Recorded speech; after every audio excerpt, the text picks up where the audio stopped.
Hello and welcome back to the channel. Today we're going to be looking around the site of Dinting Station, as well as many other historical things were found around the area. Now, an original station had been opened at Dinting Station as Glossop on the Sheffield Ashton Line and Manchester Railway in 1842. This was still connecting trains between Hadfield and Manchester on the former Woodhead route that had been severed at Hadfield. It was renamed when the Glossop branch opened in 1845.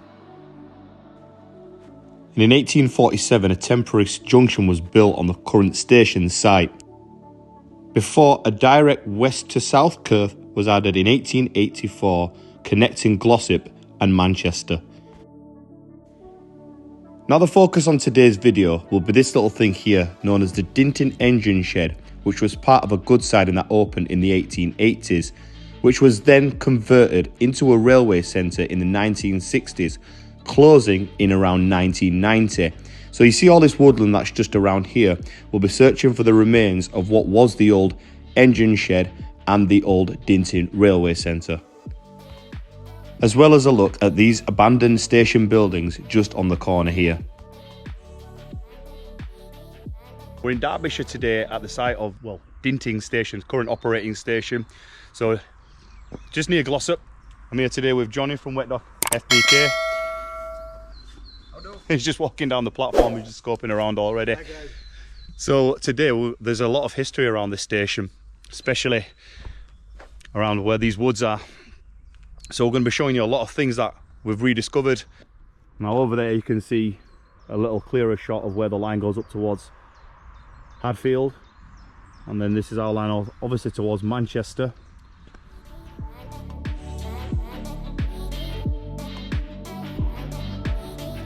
Down there is where you can see the viaduct. You can see the junction to the triangle. So this platform heading in towards Glossop, this platform heading towards Hadfield, which goes down there. You can see another station building left, but I believe that is a private residence. You can see another platform just here. Now this section was opened in 1842. And you got a signal box controlling the junction just over there. See more remains of the platform just in the corner down there. And here we've got the Dinting Station's signal box. So obviously we've got to be able to control this triangular junction. Oh, not very often I get to see a signal box close up. But down there is the junction between Hadfield and Manchester. So this was the original Sheffield to Manchester route, so that was built in 1842.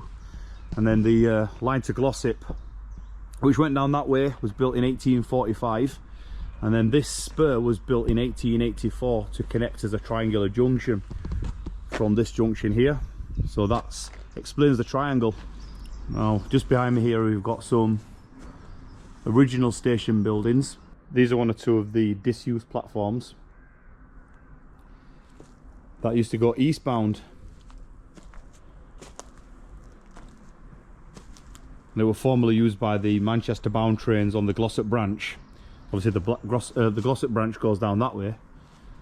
So these are some old station buildings that still survive, quite derelict. I'll just give you a view of what they look like.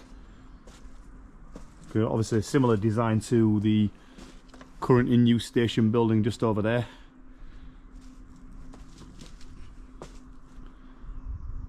I'm not sure what that mark means. I'm surprised they've not got rid of these, but there is a little bit of access into the station. I guess this was one of the toilets or the waiting rooms. To be very careful because it's a bit derelict in here.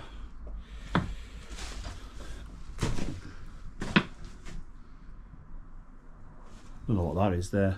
Got some piping system here potentially. And you've got here an all collapsed framework here. I'm guessing with some kind of support for some waiting room that would have been here, I guess.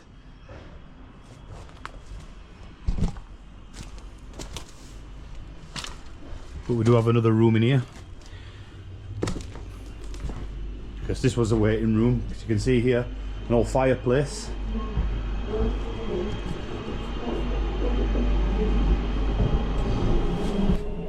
There's potentially a toilet in here. You can see maybe some piping there. This was a toilet.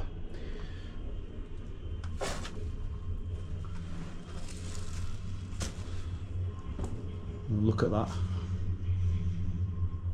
See the old wooden beams, the framework and the support structures. Obviously all the roof and some of the bricks have caved in. You can see the top that have come down, so it'll be left derelict, and you have to be careful in these places. You can see the chimney where it goes up there, where it would have gone.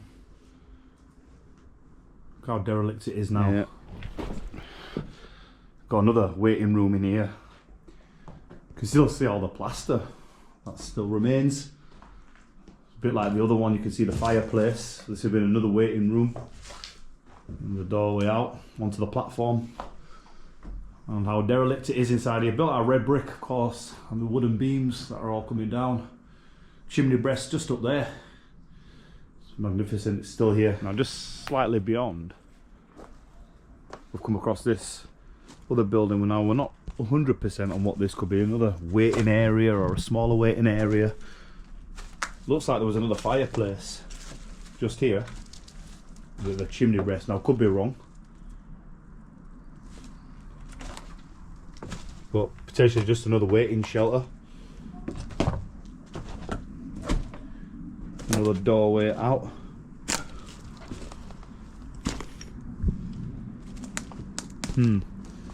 Please do leave a comment if you do know.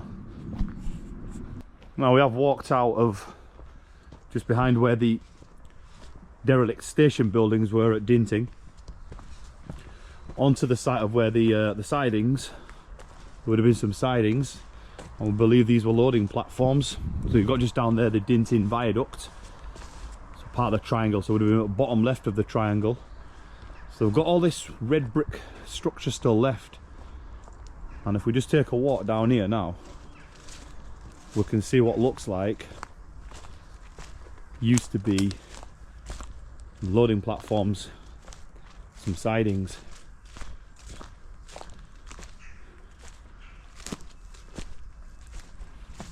Here's just another view of the loading platform. You can see where it ends.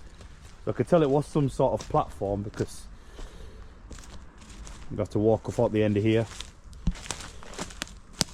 You can see the shape of it.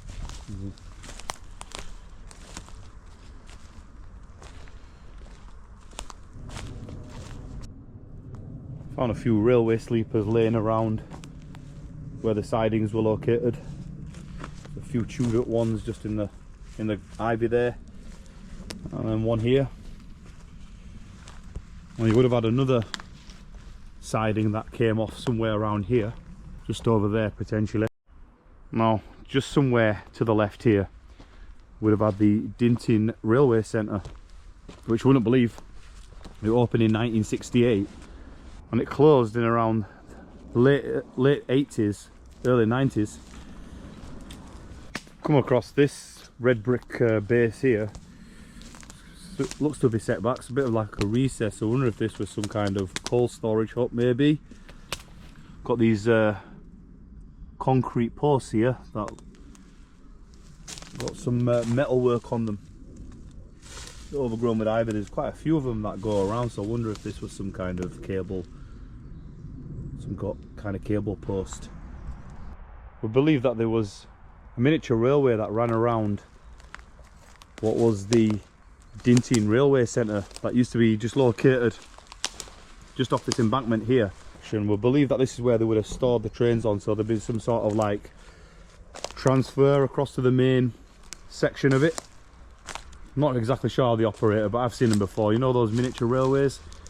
You'll have seen them in like local parks and stuff where your legs are off the side.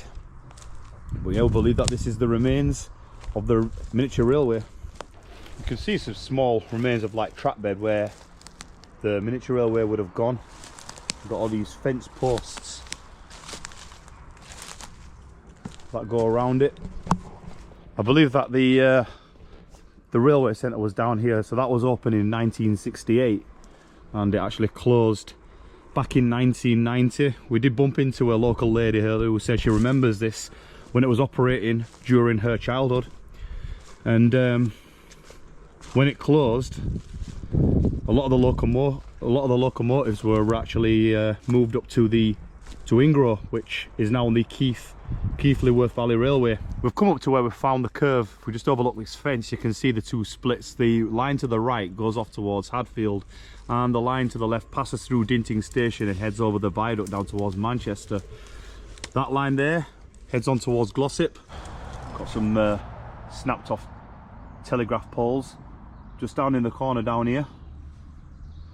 So going back to our miniature railway, this looks like it would have been some of the track bed that would have curved around its loop back towards the station, which is just down there where you saw those metal points that we brought up. But you can see the track bed where the route of it went. I'm not going to follow all of it, but yeah, it would have made a loop around there somewhere and then come back on itself. There you can see the dip of the track bed for where the miniature railway went. So that was one side, and you can probably just make out as it started to get a little bit more overgrown. Now it's getting a little warmer where the other side of the loop was. You can see there, got a retaining wall here. You can see this is the loop of the miniature railway. So where we showed you where it went round, this is where it would have curved and looped around and went back towards its station. Now before we do get to where the railway centre was, we are actually coming towards the engine shed, which is our main focus of today. Actually, you can just see it in the background over there. So it was built in 1888, and obviously for storing locos and maintaining them. So we will head into the engine shed. There are some kids in here currently playing with, well, they're just being kids. So we are going to go in and I'm just going to show you inside the engine shed. So this was pretty much the maintenance section. So the locos would have been brought in here. It would have been at a lot lower level.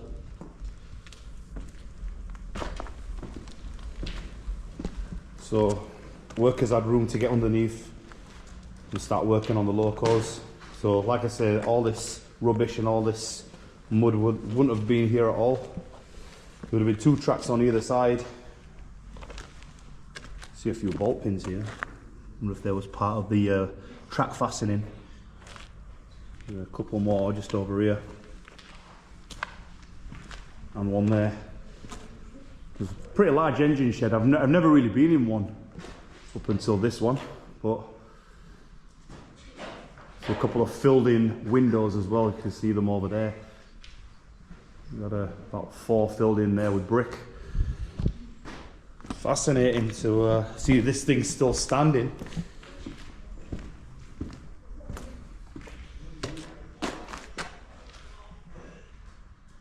Don't know what that metal rod is up there. You can see the top looks like it's built out of steel, I think it looks like it's built out of. Potential bit of the old track there still. It's actually made out of wood. Still got the gate hinges on here. You could just see them at the top. And then you've got the bolts down here where the gates would have been closed. You still see the hinges at the bottom. And then you can see here that we've got some more gate hinges on the corner. See the top of the arch there. And we've got, looks like we've got remains here of what was a switchboard. There's nothing that remains. And here we've got a cable conduit of the cables. Fascinating. Here's a look at the other side of the engine shed, the portal of it. The brick arch just there. See some more. So obviously it would have had 2 gates on either side. And obviously when the railway centre did open, it had obviously taken over the site of the original railway when that opened in 1888. So there's another building that was slightly further along here, just beyond. So I'm going to see if I can find any remains. Looks like we do have a pathway that comes down the side into the railway centre yard. we just walk a little further along here.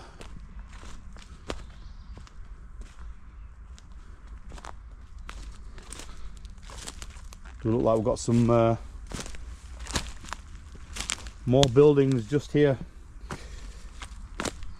can see some foundations.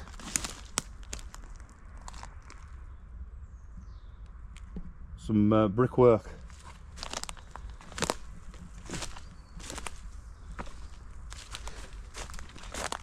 So I've got a railway sleeper there. I'm not sure if these were platforms within inside the building or some sort of loading bay. See some more red brick and stonework here. Not sure if these were inspection pits as well.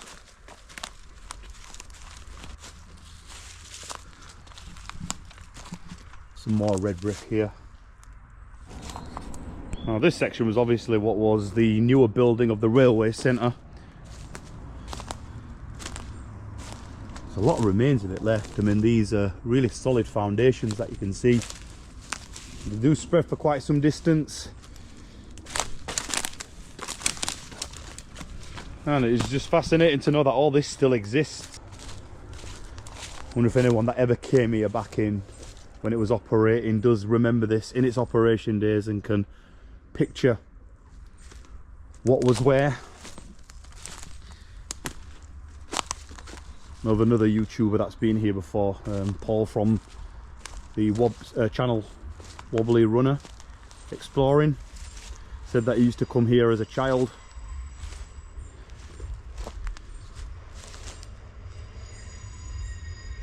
Look at this, and a load of the derelict building that's still, well, remains of the building that's still here. So this building didn't actually last as long as the original engine shed. It was actually built after and was demolished before, so it didn't last a long time, this building. But you can see more building foundations just here. You can see all the metal rods, or the old building supports on the inside just there. You can see how close the building would have been to the old station buildings that we showed you at Dinting Station. So there's the buildings that we explored earlier in the video. There's the remains of the railway centre. Not sure if this is original or part of the railway centre, but we have found it looks to be some kind of remnants to some platform. I don't know if it was a platform. If you do know, please do leave a comment. But it does kind of go for quite some distance. I'll get closer to it in a second. But we have come across this pit here. It's got some piping in there. But that looks more recent, so I wonder if that was part of the railway centre. But we are still on what looks like a demolished platform. Now, was it a platform? It does look like it could have been, just as part of the centre. Now, there is a photograph taken from around here with some kids looking towards this direction. You can see the engine shed, and there's a train parked here. And in the distance, you can see the much newer building of the Railway Heritage Centre. So let's see.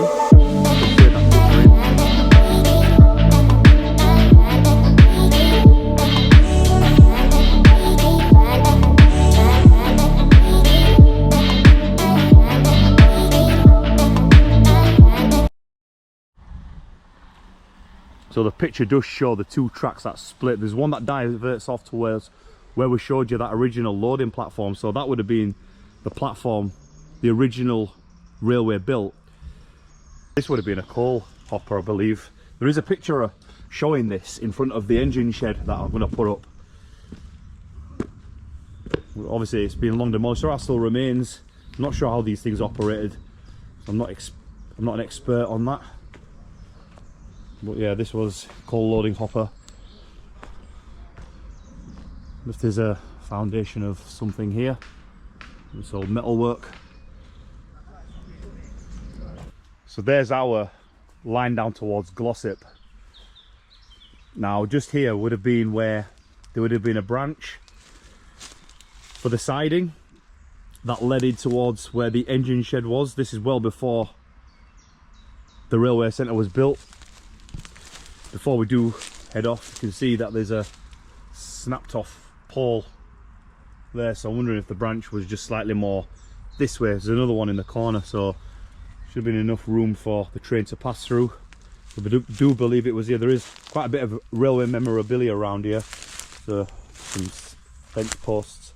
In fact, I think they actually are railway sleepers. Got a bit of metal work there, and a few more on the ground just here hiding. We're unsure of what these metal things are. If you do know, please leave a comment. So look like they've got some screws on them, some really so I wonder if there's some sort of boltage for the tracks or for cables. There is a couple more just around here. So everywhere we've explored has been down that way. So now over there is where we filmed the platform, and there was the station and the railway centre in the middle. So it's just completely woodland. Now just down here you've got the Dinting viaduct, what's locally known as the Archers. Now I'm going to make that a separate video because there's quite some exciting history about this viaduct. So I'm going to come back down at some point and talk more on the viaduct that heads towards Manchester. There's a small view of the viaduct. I'm not going to go too much into that because we're going to come back here because there's a lot of history. We're going to do a separate video on this viaduct. Anyway, thank you very much for watching this exciting exploration around the Dinting station and the old railway centre. Thanks to myself and Wet Dog. See you later, guys. Take care. Please like and subscribe, and we'll see you next time. Bye bye.